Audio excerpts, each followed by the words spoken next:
Welcome to Readings from Roberto, bringing you the wisdom and experience of Roberto Assagioli and Psychosynthesis through readings of his essays and lectures.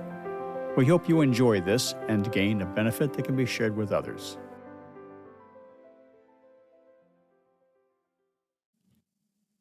Psychosynthesis, Psychology, and Parapsychology. A synthetic essay of extracts from writings by Roberto Assagioli, prepared, edited, and read by Jan Cunningham. Part 1. From the essay, Parapsychological Faculties. Parapsychological faculties are generally considered as something exceptional, extraordinary, and wonderful. But this does not correspond to the truth, and I emphasize their universality and their normality. The types of parapsychological manifestations, as is known, are of two kinds.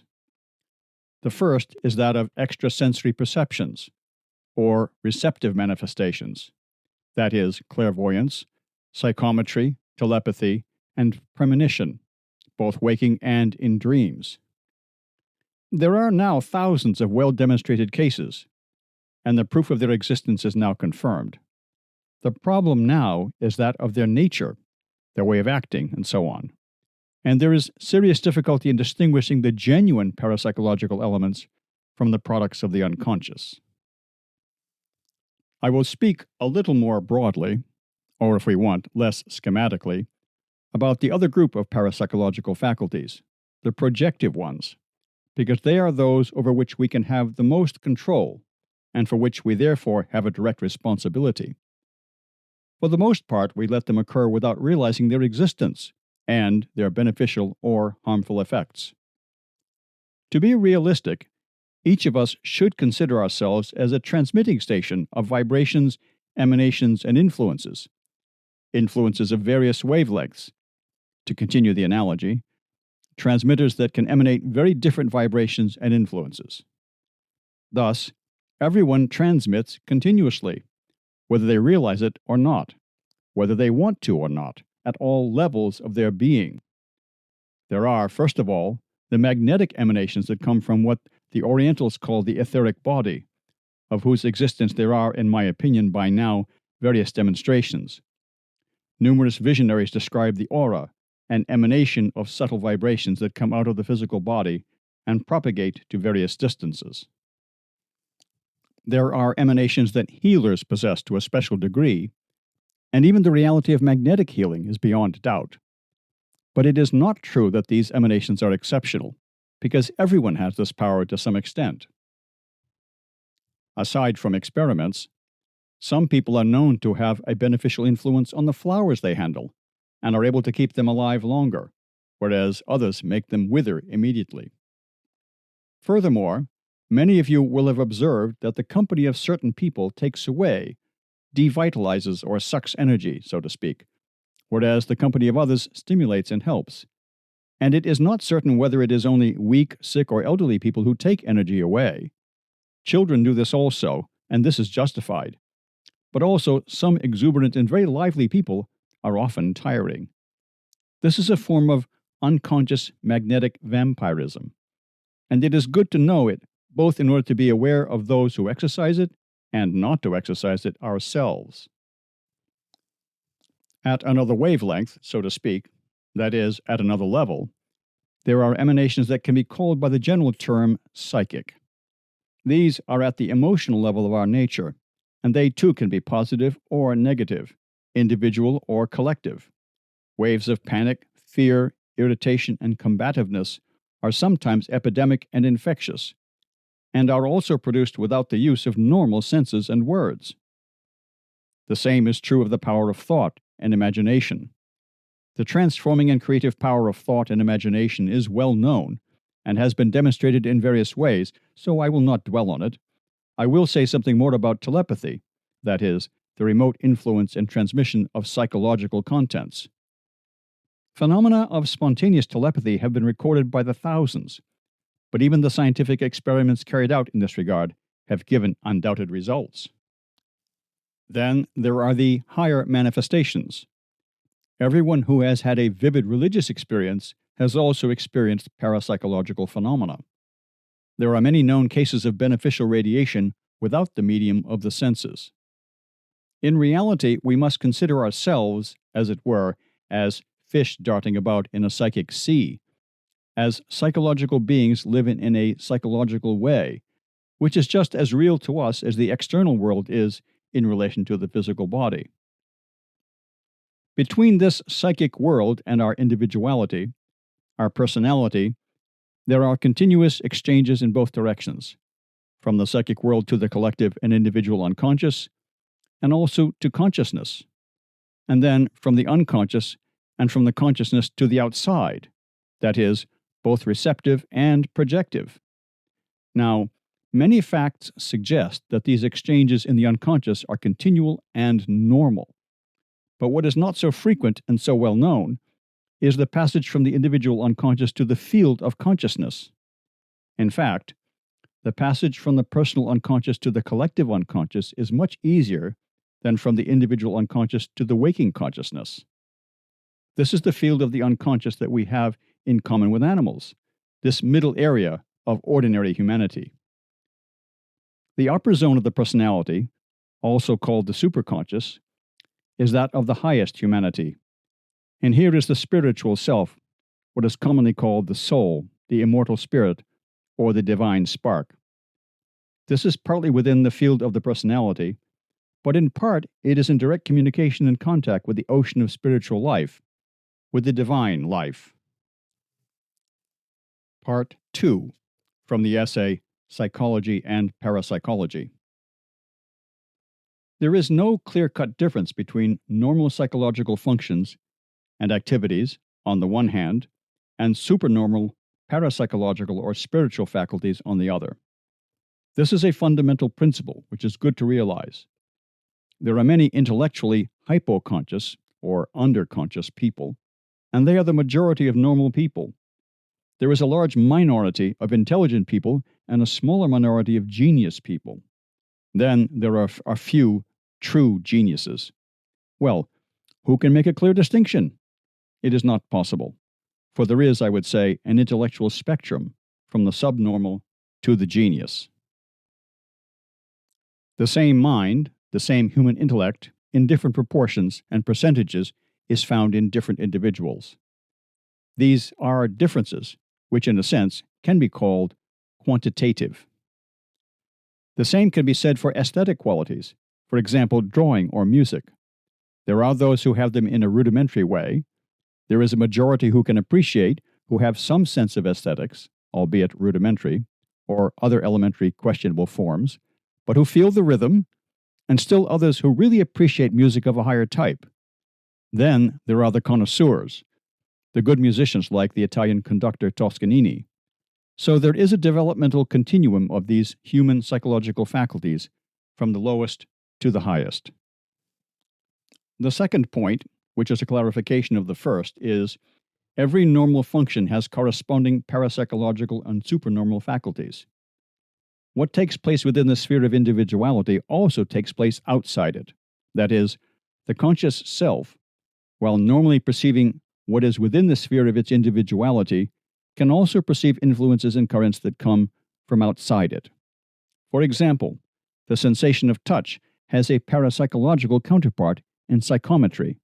That is, if the psychic touches an object, he or she not only feels the texture, the temperature, but also feels the psychic influence connected with that object. Thus, sight has its parapsychological counterpart in clairvoyance, that is, extrasensory vision of what is far away in space and time. And its spiritual counterpart, at the octave level above the parapsychological counterpart, is spiritual enlightenment.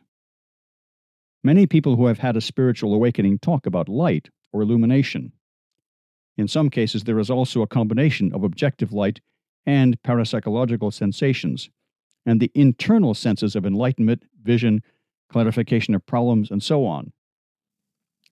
Hearing has as its parapsychological counterpart in clairaudience, that is, the faculty of perceiving voices that correspond to telepathic impressions, and as its spiritual counterpart, the sense of cosmic harmony, which Pythagoras called the harmony of the spheres. Muscular activity has its parapsychological counterpart in telekinesis, that is, mechanical action at a distance. The psychological faculty, that is, the psychological understanding of others, what we would call empathy, which people who practice it as educators and doctors and so on have developed normally, has its supernormal counterpart in the direct insight into the souls of others. The normal faculty of rational foresight, when someone who possesses a lot of information about the character, temperament, and previous contact of a person who is known to him, can predict, for example, that person's behavior, this faculty has a parapsychological counterpart in precognition. So it is good to always keep in mind this connection of the three octaves: normal psychological faculties, parapsychological faculties, and the higher spiritual expressions. The third fundamental point, which is of a practical nature, is this: the proficient use of the parapsychological faculties, as free from errors as possible, presupposes the development and mastery of the corresponding normal psychological functions. For example, a psychic would not be able to accurately observe or interpret or evaluate his phenomena rightly if he has not developed the normal capacity for accurate and objective observation. He will not know the main elements of the scientific method and the standards of reasoning and logic. This seems obvious, it is true. One must go from the easy to the difficult, from the simple to the complex. If one does not know how to observe the external world, and if one does not know how to draw logical, intelligent inferences from one's observations, much less will one know how to do so in a field as complex and multifaceted as parapsychology. Yet this truth of Monsieur Lapalisse, that is a truism, is in practice ignored. That is, in general, psychics are not alerted or trained in this preparatory work. This is one of the reasons that psychic work has been discredited, because serious scholars have been confronted with psychics who did not know how to report their experiences, or reported them confusedly, making gross errors of interpretation and wrong evaluations of what they perceived. And so, not remembering the principles I have mentioned, that is, the patience that they must have, the scientists tired of it, and so overlooked and devalued these phenomena. Indeed, it is necessary for psychics to do this work of psychological preparation and education. The best psychics don't ask for more than this, because they themselves realize, I would say, that they are a mystery to themselves. They recognize that they don't understand well, that they have faculties that they don't understand, just as many artists say, yes, I have inspiration comes to me, but I don't know how it happens, and I am not master of it. Therefore, the fourth point that follows is that methodical training of the various functions and qualities is needed according to a well-defined program, starting with the normal functions and then moving on to its corresponding paranormal and spiritual developments. Part 3, from the essay Psychosynthesis and Parapsychology, Part 1. Some psychoanalysts have recognized the existence of parapsychological influences. Freud himself, who despite his questionable theories was an attentive and honest researcher, recognized the existence of telepathic dreams, but he did so only incidentally. Other psychoanalysts have recognized the existence of such dreams and an exchange of telepathic influences between doctor and patient, but have not taken any practical account of them. Instead, many facts, certainly established, induce, I would say indeed oblige us, to admit that there is a continuous and normal interpsychism, that is, a continual exchange of parapsychological influences, both between individuals and between each individual and the psychic environment, what Jung calls the collective unconscious. In the scheme of the psychic constitution of man, that is, the egg diagram that I use, the line that delimits the personal unconscious from the collective one is therefore dashed. In other words, that delimitation can be compared to a semi-permeable membrane. It is known that every living cell is surrounded by a semi-permeable membrane, which allows regulated exchanges between the cell and the biological environment, especially with the blood and lymphatic current. If the membrane were impermeable, the cell would die, If, on the contrary, the membrane were to dissolve, the cell would also die. The right measure of semi-permeability is therefore needed to allow for adequate exchanges. The same happens in the human being. Our unconscious is semi-permeable to the psychic environment. Also, in this case, it may happen that it is too permeable, as in mediums and psychics, or insufficiently permeable, as in certain people closed in on themselves, and to an extreme degree in the paranoid person. On the other hand, excessive parapsychological sensitivity and influence is frequent in many suffering from neurological disorders, and the doctor should always keep this possibility in mind in his diagnosis and treatment. It is easy to understand that if we are not masters even of our personal unconscious, and above all of the lower unconscious, if many disorders are due to conflicts between psychological forces that are not controlled, all the more difficult is the condition of psychics, who have a too permeable psychological membrane that allows all kinds of influences to pass through, often even of a lower or too intense character, producing various disturbances, including those apparently or actually parapsychological, such as hearing voices, having visions, perceiving influences, and so on. It is, in fact, necessary to distinguish well between truly parapsychological phenomena and those consisting of fantasies and products of the unconscious. This is a very complex problem, a difficult thing to do, not only for what I would call uneducated psychics, but also for scientists and even for psychologists. Yet it is a necessary thing. It is a problem that arises, I would say, that imposes itself. It is too easy either to deny everything or to accept as parapsychological everything that is only imaginary. There are also manifestations in which the two orders of facts are mixed in various proportions, that is, a halo of imaginative interpretations or deductions is formed around a truly parapsychological core. Psychosynthesis, by acknowledging these facts and recognizing these dangers, is concerned to help sensitive people, not in denying the reality of their psychic phenomena, but in disciplining and governing them, indeed, to use them as much as possible. This requires, first of all, a certain measure of psychosynthesis, that is, of formation and construction of the normal personality. One cannot pretend or delude oneself into knowing how to govern and use parapsychological faculties and energies if one does not know how to govern and use the normal ones. The parapsychological manifestations of which psychosynthesis is particularly interested are those deriving from the higher unconscious, or superconscious. Generally, they are not considered as parapsychological, but it is a question of terms, or as we now say, of semantics. The superconscious can be considered parapsychological for two reasons. First of all, because it is supernormal compared to the consciousness of the ordinary man. Many ignore or deny its existence or are not interested in it because they have neither had direct experience of it, nor have they investigated its manifestation in others or bothered to study it. Furthermore, the manifestations of the superconscious can be considered parapsychological since they have extraordinary effects and release energies that are often associated with supernormal sensitivities or powers. All brilliant manifestations come from the superconscious, and almost all men of genius have said that inspiration came to them from a source unknown to them, mysteriously. Poets call it the muse, and have often invoked it since they are at the mercy of this inspiration, not knowing how to arouse it at will. Many poets and musicians have had the impression of writing under dictation, without knowing what would come next, and sometimes even marveling at it. At a very young age, Mozart composed with extraordinary ease without knowing how. He felt the music within himself and simply wrote it down.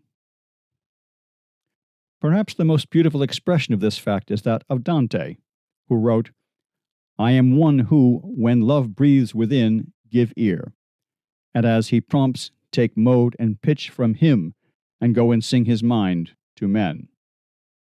That from the Purgatorio, Canto 24, verses 52 to 54. We recall that Dante, like the faithful in love, gave the word love a transcendent meaning. But this inspiration from the superconscious can be evoked, stimulated, or at least facilitated and regulated using certain psychological techniques.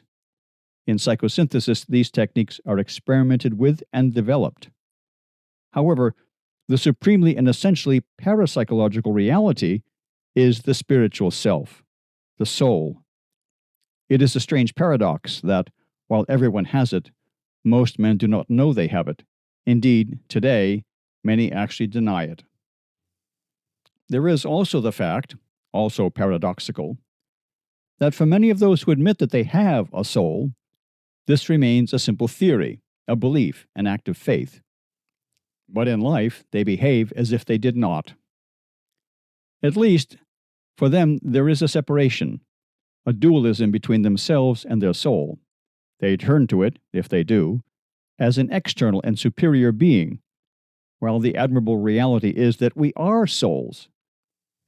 That is, that the truest, most real part of us is the spiritual self, of which consciousness of ordinary self, which distinguishes us from animals, the sense of personal identity, is only a reflection. What are the characteristics of the spiritual self? The most important is indicated in the egg diagram by its position, which is shown partly inside the circumference of the entire psyche and partly outside. This symbolizes another paradox, which seems to be a contradiction but is not, that the spiritual self is both individual and universal at the same time. It is individual, as it is the most real and most intimate, most individual part of us, but it is universal in that it is not limited to and by the changing personality.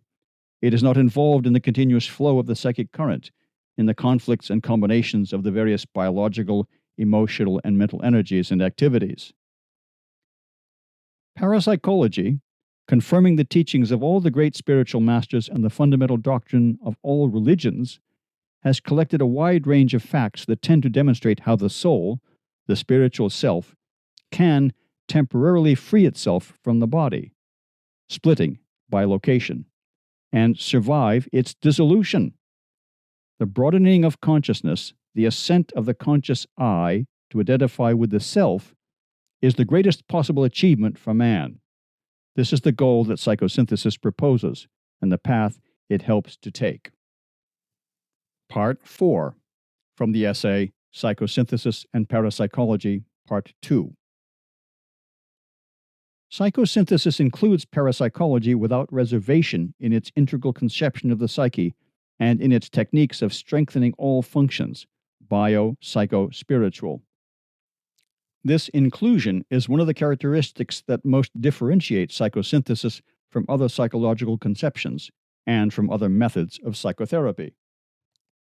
Without going back further, we can say that the foundation and the need for psychosynthesis lie in the discovery of the ignored regions and activities of the psyche, and in the problem of their relationship with the conscious personality. That discovery can be attributed mainly to 3 researchers who carried out their investigations in an almost contemporary way. In France, Pierre Janet studied what he first called psychological automatism, and then the subconscious. In Austria, Sigmund Freud explored the slums and intricacies of the personal unconscious with his psychoanalytic technique. In England, Frederick Myers made an extensive study of the psychic sphere, which he called subliminal, that is, below the threshold of consciousness, but which includes all the parapsychological faculties, including the higher ones such as genius. Later, Jung extended the investigation to what he calls the collective unconscious. Thereafter, many other scholars have gradually brought more or less original contributions in various directions. Part 5, from the essay Parapsychological Faculties. Let us now see the deductions, evaluations, and possibilities that derive from the recognition of all this. That is, from the fact that parapsychological manifestations are continuous and normal, even without our realizing it. First of all, the primary consequence of this is the elimination of the exaggerated importance given to parapsychological manifestations, especially one's own. Many people who experience a parapsychological phenomenon exalt themselves and consider themselves superior to others. They give it excessive importance and believe they have something totally extraordinary, whereas in fact, it is something that everyone has. Therefore, getting rid of this emotional exaltation is very appropriate. At the opposite pole, there are the negative reactions of fear and superstition. These too must be eliminated, because when we recognize that these are normal properties of living beings, even non-human beings, there is no need to worry about them, but only to be aware of them just as we protect ourselves from thunderstorms or infections. A third mistaken reaction is skepticism and derision on the part of those who believe they are very positivistic, including certain scientists, who in this show that they lack the true scientific spirit. Sometimes these people manifest real anger, a determination against any manifestation that disturbs their positivist ideologies and the concepts of materialistic science, which are now in the process of being overcome.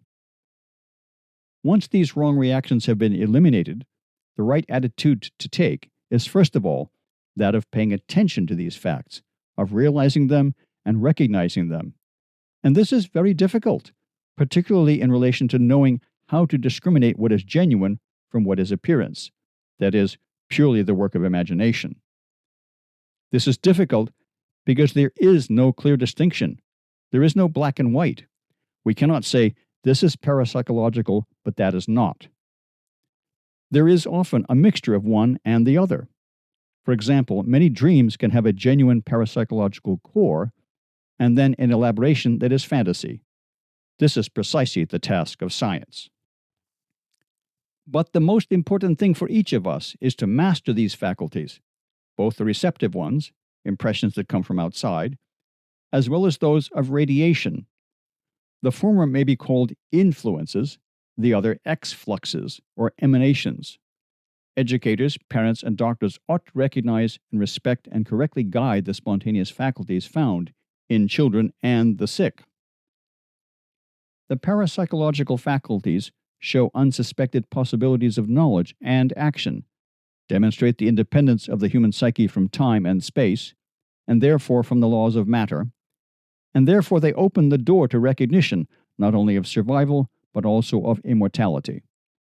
And since they are normal and exist in everyone, they demonstrate that this spiritual element, which is independent of time, space, and matter, is present in everyone. This recognition is something that can transform our life. On the other hand, recognizing the possibilities and powers that can be developed is a temptation, given the egoistic element that to some extent is present in all of us. In fact, there is a natural tendency to use these powers in the same way that we use the usual ones of speech and action for personal purposes without considering their effects on others. Therefore, what is needed is a sense of responsibility, caution, and above all, right motives in the use and development of these powers. Since these faculties, as I have mentioned, are found at all levels of our being, it is necessary to control and, when appropriate, suppress the development of their lower aspects, and instead to focus on the development of the higher faculties. These too are more frequent than people think. For example, almost everyone, in critical or serious moments of life, experiences an influx of unexpected forces that help to overcome a crisis that was considered insurmountable. Now, if these energies come in special moments, their manifestation can be supported even outside such an urgent, desperate, albeit unconscious call. On the one hand, it is about the activation of the highest receptive faculties, those called intuition, inspiration, listening, and guidance from the soul, which could be summarized in the term vertical telepathy. On the other hand, there is conscious emanation. Good people animated by goodwill, spontaneously and naturally radiate, even without realizing it, beneficial waves around them. But this irradiation can be immensely intensified if it is consciously projected with a powerful will to good. Anyone can do it, but generally it is like a treasure left unused, like oil, gold, and diamonds left underground because its existence is unknown. We all have the joyful responsibility of using this goodwill. It can be used with the normal means of action, including the word and blessing, which literally means saying, expressing, sending good. But there is also the remote blessing, that is, the parapsychological projection of beneficial energies. But what is this will to good, essentially? It is love. It may seem strange to consider love as a parapsychological faculty. In reality, it is not only parapsychological, love is expressed at all levels, with physical acts, even instinctive ones, with a look, with a word, with external help. But in addition to these means, it also works unconsciously by parapsychological means. This can also happen for human affections. In fact, many cases have been found of telepathic relationship and help from a distance between people linked by strong affection. But this is especially true of the highest form of love, spiritual love, or caritas, celebrated so effectively by St. Paul in the first epistle to the Corinthians. To project something, you must first possess it. You must first live it. This may seem a self-evident truth, but in fact it is a profound spiritual need. It does not happen with a mechanical radiation, thinking coldly and just saying a word that indicates what we want to radiate. As I said at the beginning, it is similar to pass from the spiritual to the mechanical analogies, a transmitter. Now, a transmitter must have an electrical potential suitable for the amplitude and intensity of the transmission for which it is used. Therefore, it would be an illusion or presumption to believe that one can radiate with purely technical mechanical means what has not been experienced and possessed, and of which one is not convinced. First of all, it is a matter of creating the transmitter and charging it with the most powerful voltage possible. And then the radiation occurs almost by itself. And not only does it require no effort, it is enough to put our device in the right conditions. But it happens even if we didn't intend it. The power of radiation is therefore a parapsychological faculty that each of us possesses, which we can use and develop more and more. Nobody and nothing can prevent it. It can be practiced in everyday life, whatever our condition. Whether one be paralyzed in a bed or in a prison, one can still pour out love, peace, and joy. Among them, love is the most powerful parapsychological faculty, which can pervade everyday life. It is a wonderful power that can give meaning and value to every day, every moment of life, transfiguring it. For listeners who wish to read the complete essays, please go to the Kenneth Sorensen website, where each essay is posted. And also there is a free ebook titled Psychosynthesis and Parapsychology, which contains all these essays and several others.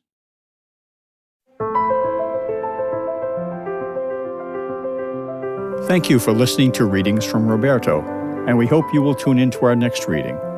Please don't forget to like and subscribe to share the wisdom.